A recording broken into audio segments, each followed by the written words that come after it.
Muito bom dia. O Conselho de Ministros debateu hoje o modelo e o calendário do plano de descentralização, tendo em vista aprofundar a democracia local, melhorar os serviços públicos de proximidade e atribuir novas competências às autarquias locais. Com estas medidas, o Governo cumpre os compromissos de estímulo ao crescimento económico assumidos no seu programa, através da alocação de recursos para um nível de gestão mais próximo dos cidadãos. Este plano, cuja discussão iniciamos hoje, implicará uma revisão das competências das Comissões de Coordenação e Desenvolvimento Regional e das áreas metropolitanas, reforçando-se a respectiva legitimidade democrática. Este processo iniciou-se já este mês, envolvendo pelo menos 10 ministérios e deverá estar concluído no final do primeiro semestre de 2017, para que o ciclo autárquico 2017-2021 possa decorrer já no novo quadro. O Conselho de Ministros aprovou também a missão e o estatuto da Unidade de Missão para a Valorização do Interior, que tem como objetivo criar, implementar e supervisionar um programa para a coesão territorial, promovendo medidas para o desenvolvimento de territórios mais desfavorecidos. A Unidade de Missão para a Valorização do Interior pretende-se transversal, com o objetivo de atrair e fixar pessoas nestas regiões, promover a cooperação transfronteiriça e o intercâmbio de conhecimento também entre centros de investigação e desenvolvimento e as comunidades rurais. No Conselho de Ministros foram ainda aprovados um conjunto de nomeações na área de saúde, com destaque para o Presidente do Conselho Diretivo da Administração Central do Sistema de Saúde IP e para o Conselho Diretivo do Infarmed. Sobre estas nomeações, o Sr. Ministro da Saúde fará um esclarecimento esta tarde para quem pretenda ser esclarecido. Foi finalmente aprovada na reunião do Conselho de Ministros uma resolução que autoriza a realização da despesa até ao montante de 340 milhões de euros, relativa à execução do programa de modernização do parque escolar, destinado ao ensino secundário para o triênio 2015-2018, correspondendo aos compromissos já assumidos em sede de contrato-programa. A autorização constante da reunião do Conselho de Ministros visa acautelar compromissos assumidos pela Parque Escolar relativos aos serviços de manutenção e conservação prestados às escolas, bem como do serviço de dívida e empréstimos contraídos junto de instituições bancárias europeias. Muito obrigado pela vossa atenção. Dou de seguida a palavra ao Sr. Ministro Adjunto Primeiro-Ministro para se pronunciar sobre o que foi o tema principal deste Conselho de Ministros, o plano de descentralização e a unidade de missão para a valorização do interior. Muito obrigado, Sra. Ministra da Presidência. Boa tarde a todos. A descentralização constitui para o Governo uma prioridade. Ela é mesmo para nós a base de uma verdadeira reforma do Estado, uma relação diferente com os territórios, apostando na sua competitividade, no desenvolvimento e na aplicação efetiva do princípio da subsidiariedade. O Governo deu sinal disso, reunindo esta semana pela primeira vez fora de Lisboa o Conselho de Concertação Territorial, presidido pelo Sr. Primeiro-Ministro e que, na segunda-feira, na cidade do Porto, teve a oportunidade de discutir com estes parceiros territoriais, governos regionais, Associação Nacional de Municípios, Associação Nacional de Freguesias, presidentes das áreas metropolitanas de Lisboa e do Porto e representantes das comunidades intermunicipais. Tivemos a oportunidade de discutir o plano de descentralização, que é, nas suas linhas essenciais, referido no programa de governo e que trouxemos hoje a Conselho de Ministros. Esta matéria exige aqui uma relação diferente, aumentando a eficácia da gestão pública, alargando a rede de serviços de proximidade e aprofundando a democracia local. O essencial a desenvolver exigirá aqui um trabalho intenso, envolvendo, por um lado, a maioria dos ministérios, por outro, os nossos parceiros, a Associação Nacional de Municípios e a Associação Nacional de Freguesias, designadamente, de modo a que todo o quadro normativo, todo o quadro financeiro, todo o quadro institucional e logístico de apoio esteja preparado ao longo do ano de 2016 e aprovado durante a primeira metade de 2017, de modo que o ciclo autárquico 2017-2021 decorra já neste novo quadro institucional e de competências. Em linhas muito gerais, porque essas matérias são já referidas no programa de governo, pretendemos alterar a natureza das comissões de coordenação regional, transformando-as em verdadeiros centros de promoção do desenvolvimento territorial, segundo um modelo que está estabilizado e que reúne um grande consenso nacional das 5 áreas correspondentes às atuais Comissões de Coordenação e Desenvolvimento Regional, e queremos que elas, a partir de 2017, sejam eleitas de modo indireto através da participação das câmaras municipais e das assembleias municipais. Num segundo plano, eu destacaria a preparação da alteração da natureza das atuais áreas metropolitanas de Lisboa e do Porto, visando que, juntamente com as eleições municipais e de freguesia de 2017, seja pela primeira vez eleita diretamente o presidente da área metropolitana e as assembleias metropolitanas, aí por eleição direta dos cidadãos, enquanto autarquia local adequada a estas grandes áreas urbanas nos termos previstos na Constituição.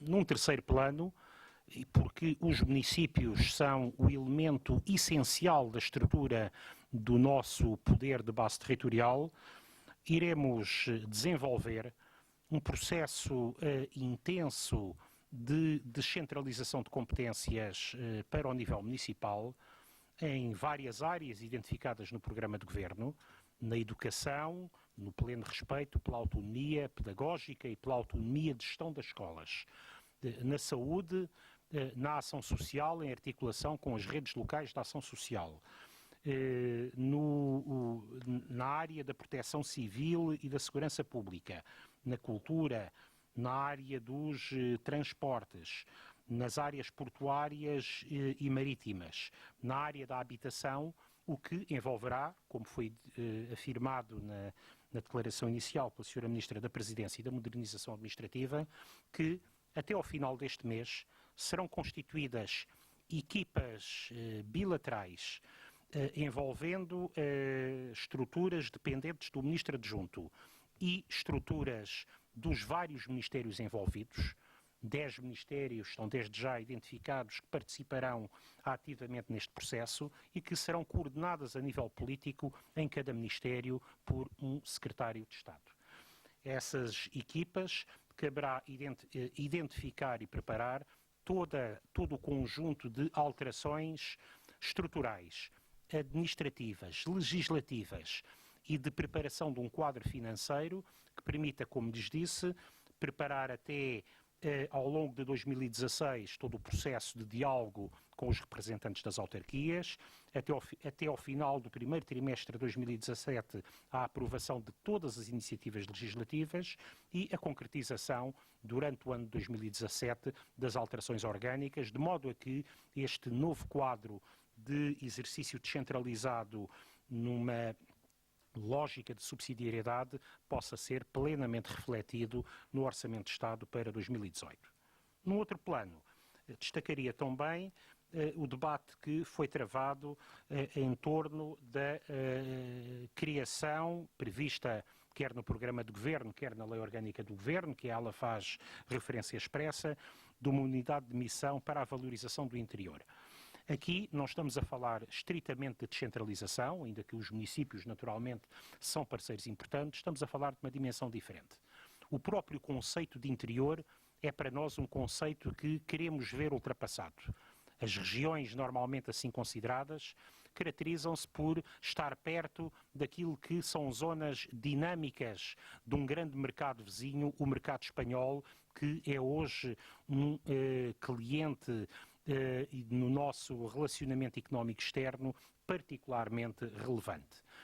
Teremos de olhar para o interior como regiões que estão bem perto do centro do mercado ibérico e estão bem perto, mais perto até dos mercados europeus.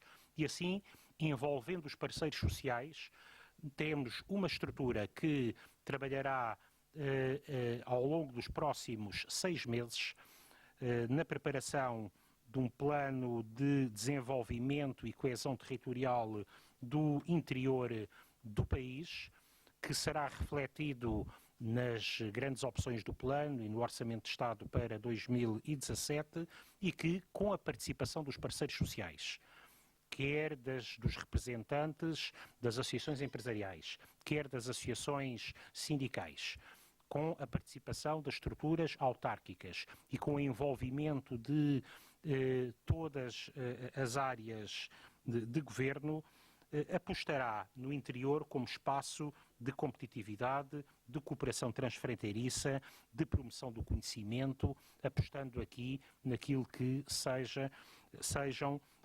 zonas promotoras de um desenvolvimento e de uma competitividade acrescida.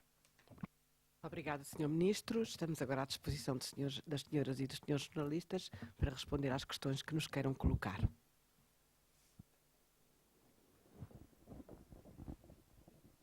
Boa tarde, Madalena Salema da Antena 1.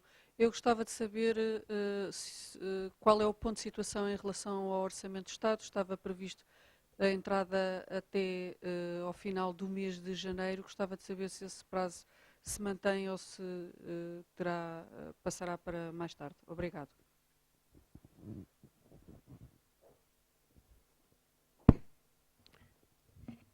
Como referi na minha intervenção inicial, esse ponto não foi debatido hoje no Conselho de Ministros. A preparação do Orçamento de Estado prossegue de acordo com os trâmites normais.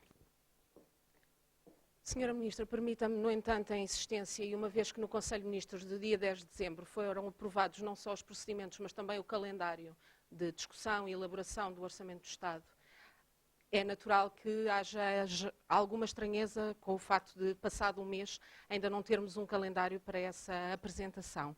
Não só isso, mas também queria perguntar-lhe em relação ao draft que deveria ser enviado para Bruxelas até meados deste mês, queria saber se esse prazo anunciado pelo Governo vai ou não ser cumprido.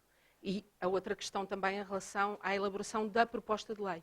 Qual é o calendário, afinal? Eu respondi já à sua colega, peço desculpa, volto a dar-lhe a mesma resposta. O tema do Orçamento de Estado não foi hoje debatido no Conselho de Ministros.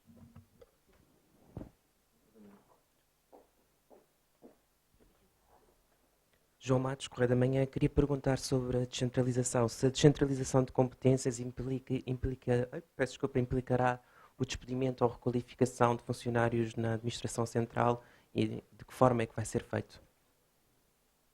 Muito obrigada pela sua questão. Passo a palavra ao Sr. Ministro. Muito obrigado. Naturalmente que não. O processo de descentralização envolverá é uma racionalização de recursos e uma gestão mais eficiente.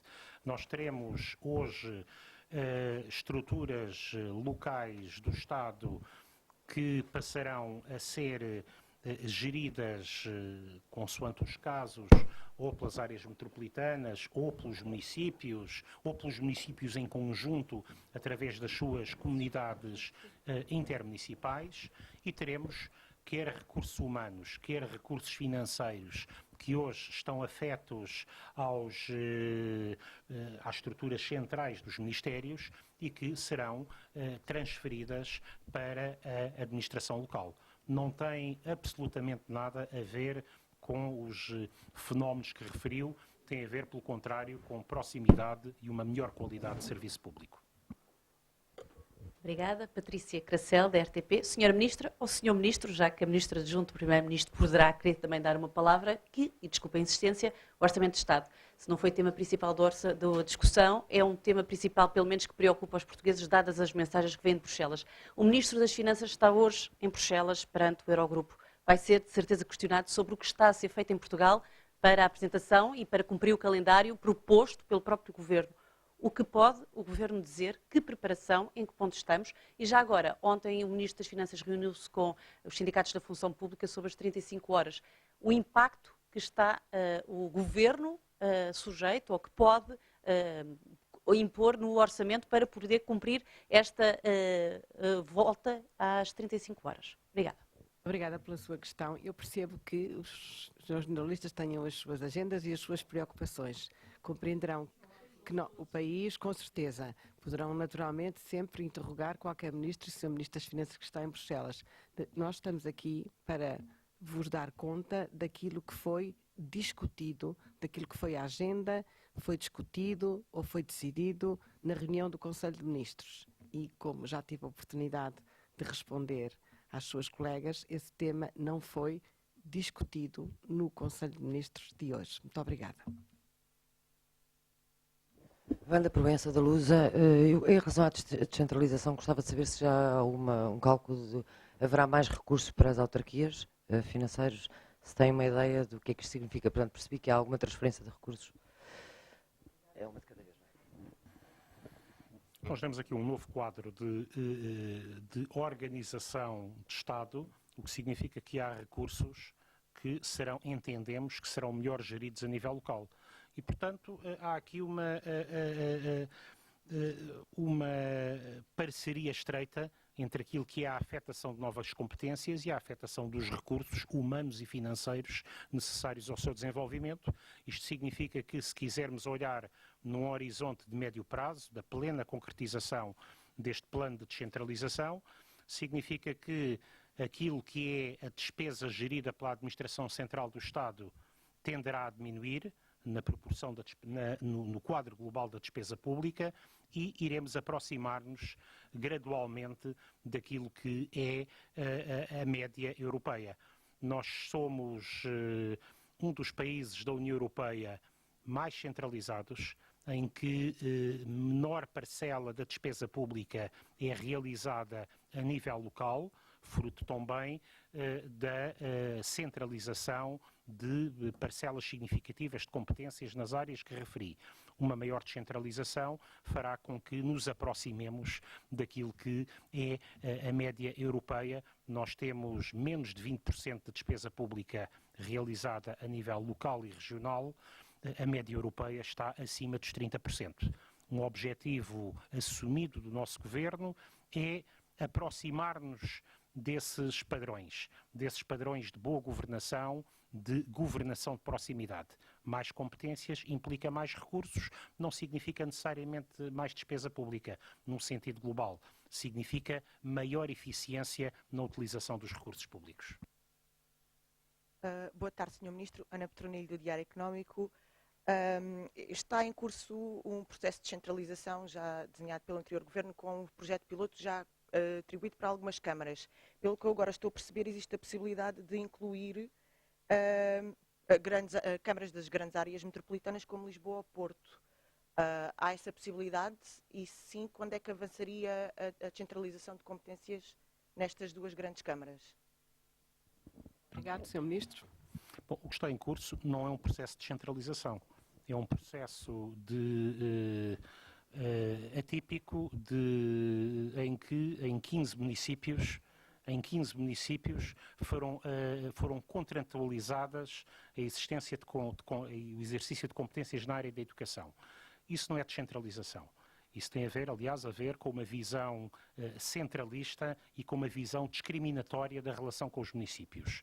Nós estamos a avaliar como é que estão a correr essas experiências, mas fundamentalmente o que nós queremos não é premiar municípios ou punir municípios. O que nós temos é uma visão distinta da organização do Estado, o que significa que as comissões de coordenação regional serão democratizadas, as áreas metropolitanas serão verdadeiras entidades locais eleitas e encetaremos um processo de significativa transferência de competências para todos os municípios.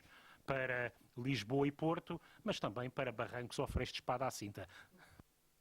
Sr. Ministro, Pedro Brás Fonseca Lusa, referiu aqui processos de transferência de funcionários, apesar de não haver despedimento, não prever despedimentos, da administração central para a administração local, mas toda a gente sabe que esses processos são sempre bastante controversos quando se trata porque os funcionários temem perda de direitos, sempre quando se saem da órbita da administração central para a administração local, ou, por exemplo, das câmaras municipais e ficam alocados às freguesias.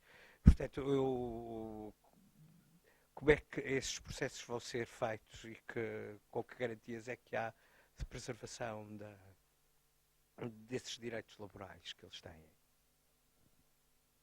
Bom, uma visão centralista e discriminatória dos níveis de administração tenderá a gerar esses precalços. Aquilo que está em causa aqui é a melhoria da eficiência da gestão pública e, naturalmente, o elemento humano é aqui decisivo.